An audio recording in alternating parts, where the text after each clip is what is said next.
Listen to the following talk.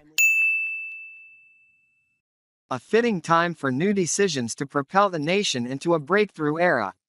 This is an opportune moment for us to discuss fresh ideas and ambitious goals as the party decides on new directives and policies. Among these will be reforms to leadership methods, enabling our nation to advance into an era of breakthrough development. Achieving the goal of transforming Vietnam into a developed nation by the mid-21st century will define this new era, distinguishing it from previous historical periods. However, the developmental trajectories of other nations in the region highlight a crucial lesson. Without a breakthrough, Vietnam may struggle to escape the middle-income trap and fulfill the ambitions set forth in the 13th Party Congress of joining the ranks of developed, high-income countries. New challenges for leadership in the coming era. The new goals ahead also necessitate a rethinking of the party's leadership role. Recently, in his article Continuing Strong Innovation in Leadership and Governance, a critical requirement in the new revolutionary phase, General Secretary Talam emphasized the principle that the party leads, the state manages, and the people exercise sovereignty. He underscored the urgent need for a new mindset about the party's leadership role to ensure it remains the captain steering the nation's ship. The challenges highlighted by the General Secretary are significant. Unlike previous periods, the operation of our political system now reveals certain issues requiring further innovation. Vietnamese society today has become more stratified, with a growing affluent class alongside a majority still aspiring to improve their living standards. This diversity of interests and perspectives creates more complex societal dynamics. Moreover, Vietnam's deep international integration exposes it to external influences, including competition among major powers, which will inevitably affect the party's leadership of national development. The realities of both domestic and international contexts, after nearly 40 years of reform, demand a modernization of the party's leadership methods, leadership as influence and cohesion. At its core, leadership is understood as the process by which leaders, whether individuals or collectives, influence others, rally support, and drive collective action toward common goals. As Vietnam aspires toward a transformative era, the party's leadership role lies in its ability to influence societal forces, inspire public support for the Vision for 2045, and harness all domestic and international resources to achieve its objectives. Innovating leadership methods involves adjusting and supplementing mechanisms and tools to reshape the relationships and working styles of the leadership structure, aiming to enhance its effectiveness. Principles of leadership reform.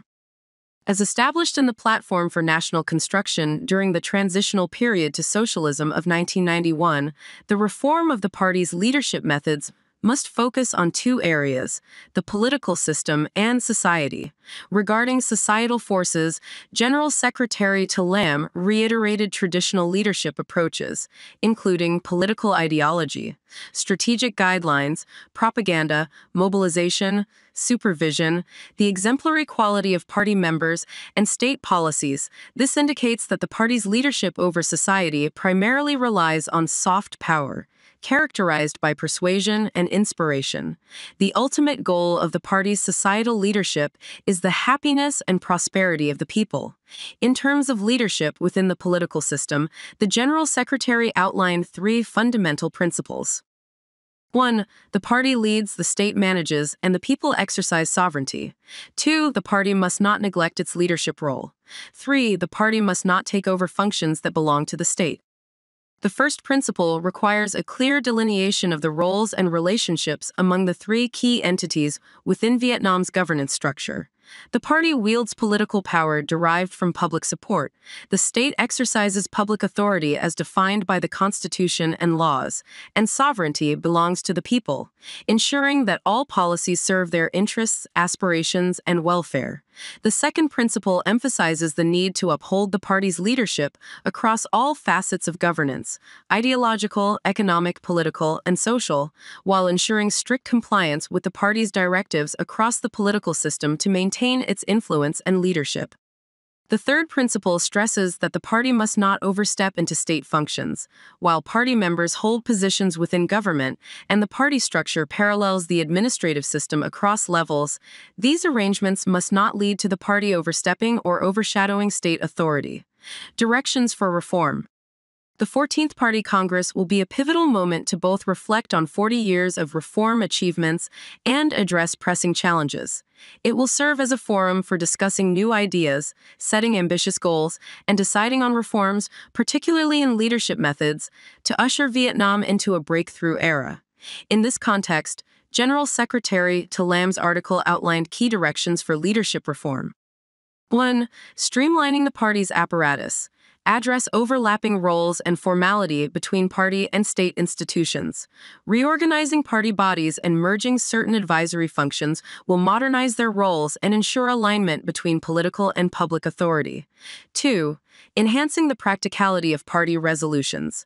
Effective resolutions must be concise, actionable, and scientifically grounded, bridging the gap between policy and implementation. Resolutions should inspire confidence and motivate action among party members, economic entities, and the public. To ensure the 14th Congress becomes a landmark in leadership reform, it is essential to urgently convene workshops, consultations, and expert discussions on leadership structures. These efforts will harness collective wisdom to prepare proposals for the Congress to consider and decide. This content is just an example for learning English. Thank you for watching. This is a VTP channel. How do you feel about this video? Please leave a comment below.